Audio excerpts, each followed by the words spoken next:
Welcome back to the latest episode of Cram School, this time featuring Sonic the Hedgehog. If you've ever watched Tom and Jerry, you probably experienced the same level of frustration that Tom does when playing this matchup. Sonic dashes and spins around as you try to catch him and pin him down, and it almost seems fruitless a lot of the time. A lot of people struggle with this matchup, including myself. However, the idea behind playing against Sonic isn't that difficult of one to understand. In this Cram School, we're gonna go over the main game plan in dealing with Sonic, and then we'll go over common missteps when executing it, and finally fundamental concepts that are crucial in becoming great in this matchup. I guess with that, let's just get started. Come on! As I stated earlier, the Sonic matchup is essentially a game of cat and mouse. Our goal is to essentially make Sonic use spin dash on our shield, so that way he has to jump away and we can exhaust all of his landing options, so that way we can effectively trap him and damage him. While Sonic's goal is to essentially bait our options out first, so that way he can use spin dash in order to effectively deal damage. Of course, there are other options both sides have available to them, but this is essentially what it boils down to. Who can bait out the other to swing first? And this is what makes it so difficult for newer players to grasp.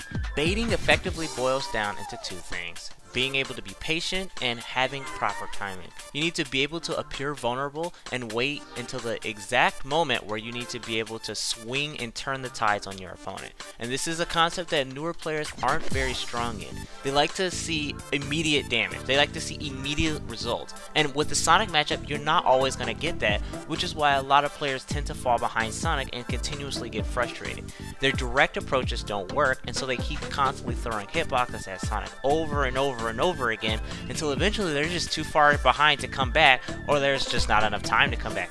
You have to understand that once he hits your shield, you're not trying to punish directly what he does. So you're not trying to chase him in the air to make sure you get a hit, or you're not trying to desperately hit an aerial right as he hits your shield to try and catch him before he jumps away and escapes. Positioning more than anything is going to be your main way of getting damage on Sonic.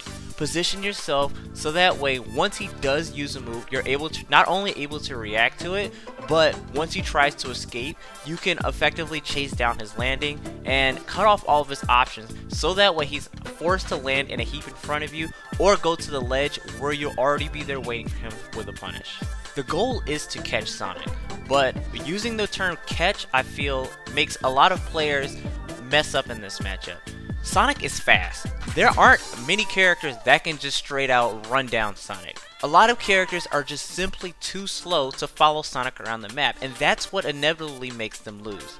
Sonic being fast is his strongest advantage. However, the fact of the matter is that you don't need to be just as fast as him to catch him. What you can do is just simply make sure that when he uses an option, you're in the middle of the stage. So that way, whichever way he veers to try to avoid you, you can catch him. You don't have to just chase him and follow him around the map. Just make sure that you're able to effectively cover every option by giving yourself the space to choose and decide which way he's gonna go.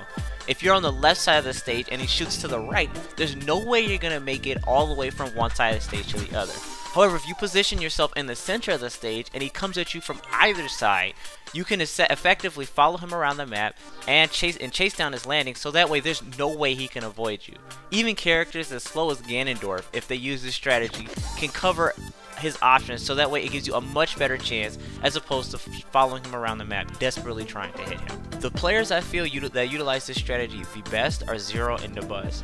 If you notice, whenever they play a Sonic, once they force the Sonic player to choose an option in order to avoid damage, they always make sure to dash back to the center. That way Sonic has no chance of floating over them or squeaking on by without at least contesting one of their hitboxes for effective damage. Piece of cake! The neutral in the Sonic matchup is played pretty slowly, but the name of the game is always the same: bait out your opponent to go first. Sonics use a lot of spin dash canceling and movement options in an attempt to try and bait their opponents into preemptively swinging.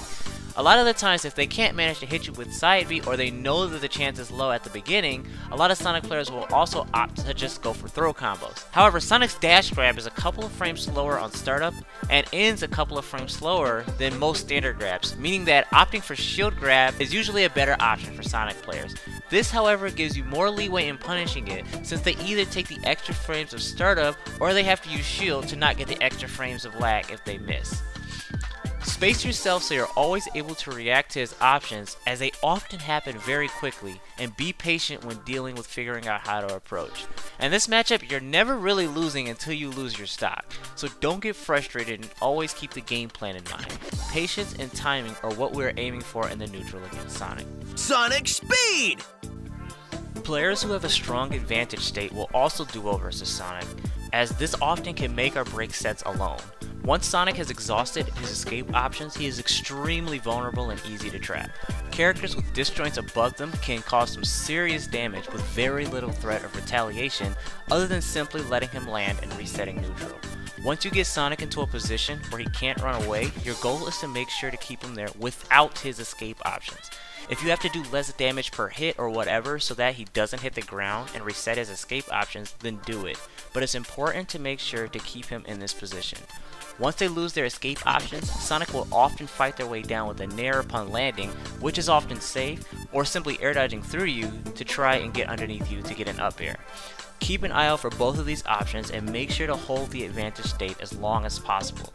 This can give you a lead large enough to single-handedly win you a game. Normally I don't recommend stages in matchups as they are largely dependent on the character you use in the matchup. However, in this instance, if you play a character fast enough to almost always contest Sonic's landings, I strongly recommend considering platform stages. Since you can't air dodge or attack while simultaneously falling through platforms, you can oftentimes trap his landings a lot easier with the aid of platforms. However, if you can't consistently catch Sonic's landings in the first place, platforms will only help him run away and circle camp you. That was almost too easy! Sonic is the type of character that'll trap you in a vortex.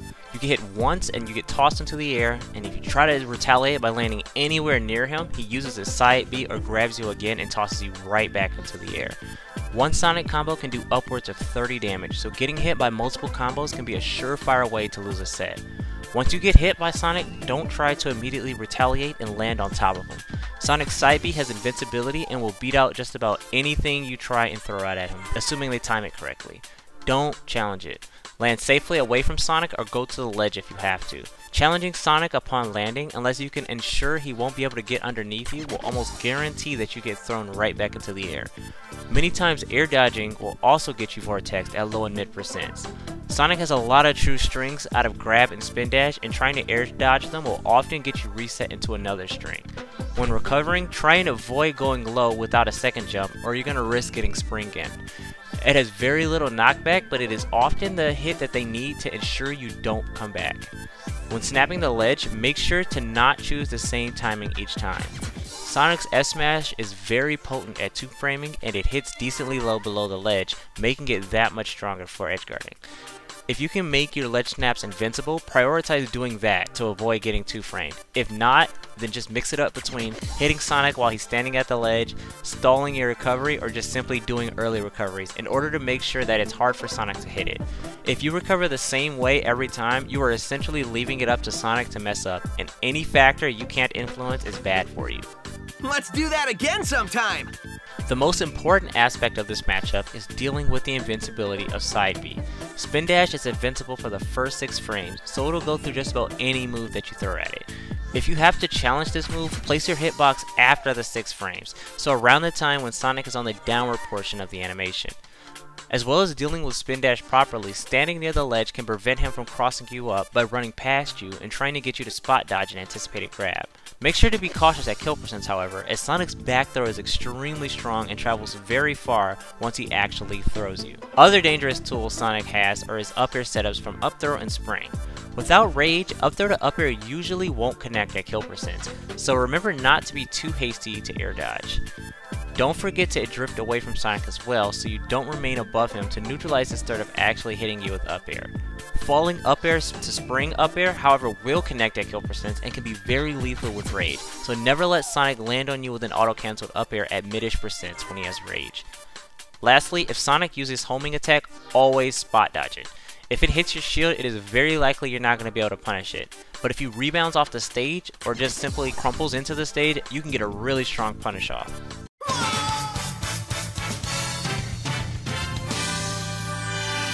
So that about wraps it up. Hopefully this helps you guys out, as this is a matchup that's more frustrating than difficult and can oftentimes just make people lose solely off of that. Patience and timing aren't something that you can just pick up and learn from a book or a guide, and require a bit of practice to get the hang of. Sorry about the hiatus also. My computer's hard drive fried and I had to get another one entirely, which inhibited my ability to make videos altogether. But the next one should be out much sooner. However, with my computer frying, another door opened up for something else, streaming. Since I got a stronger computer, I'll be able to stream, and I'll be starting them up very soon, so make sure to keep an eye out for that at twitch.tv/Sonoto. It should be really fun. In the description, I'll link the Twitters of some of the more prominent Sonic players in the current meta, and for other Cram School videos or simply more Smash content in general, check out the rest of my channel. If you like what you see, don't forget to like and subscribe, and if you want to stay up to date with my Smash careers, you can follow me on Twitter as well. As always, keep studying, I love you guys, and I'll see you guys next time.